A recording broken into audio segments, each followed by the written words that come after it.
Assalamualaikum warahmatullahi wabarakatuh. Innal hamdalillah nahmaduhu wa nasta'inuhu wa nastaghfiruh wa na'udzu billahi min sururi anfusina wa min sayyiati a'malina may yahdihillahu fala mudhillalah wa may yudhlil fala hadiyalah.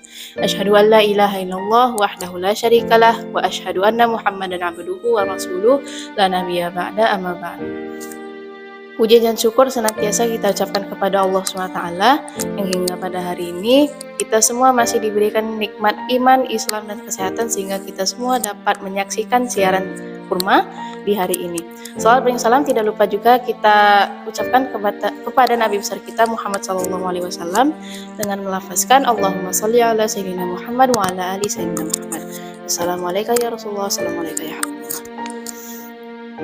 Bapak Ibu sahabat kurma yang semoga dirahmati Allah SWT, di masa sekarang ini pendidikan menjadi suatu hal yang penting di seluruh lapisan masyarakat.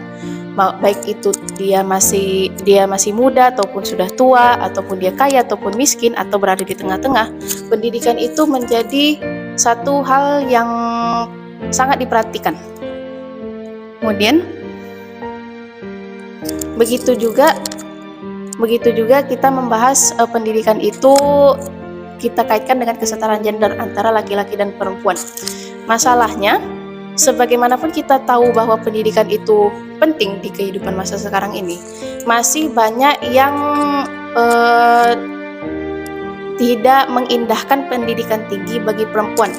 Hal ini ditandakan dengan banyak yang beranggapan bahwa perempuan itu tidak perlu berpendidikan tinggi karena hanya nanti akan berujung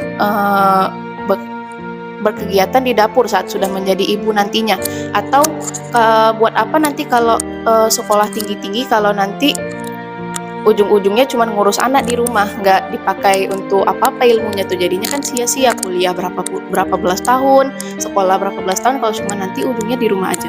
Nah, pandangan seperti ini yang harus diluruskan karena pertama, dalam Islam sendiri, dalam sebuah hadis Rasulullah SAW bersabda, "Thalabul ilmi fardhatun ala kulli muslim wa muslimat." Menuntut ilmu itu adalah suatu kewajiban bagi setiap muslim dan muslimat.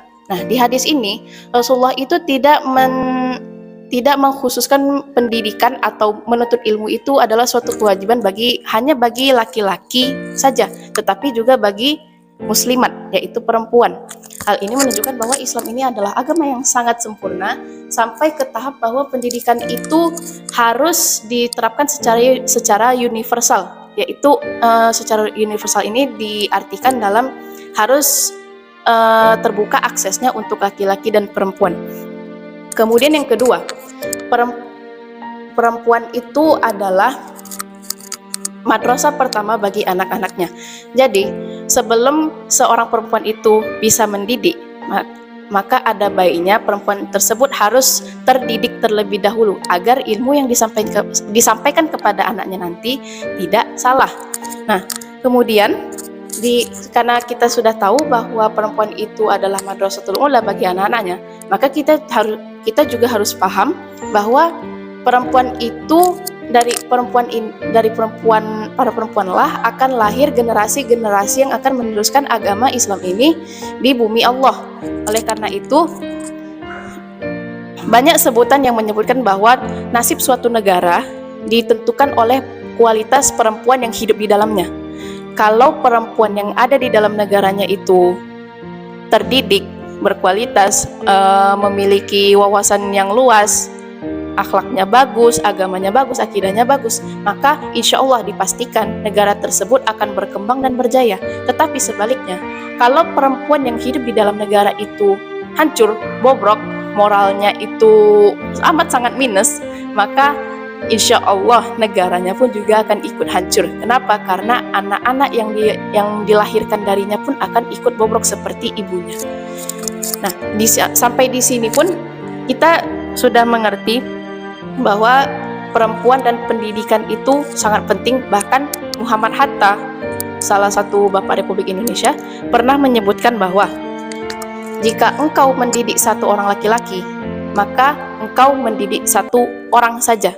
Tetapi kalau Anda mendidik satu orang perempuan, maka engkau mendidik satu generasi. Ini menunjukkan bahwa Muhammad Hatta saja menyadari betapa pentingnya pendidikan itu bagi perempuan. Dan ini nggak cuma berlaku untuk di Indonesia, tetapi juga untuk seluruh perempuan yang ada di muka bumi ini, khususnya untuk para calon ibu, para perempuan yang di umat Islam ini.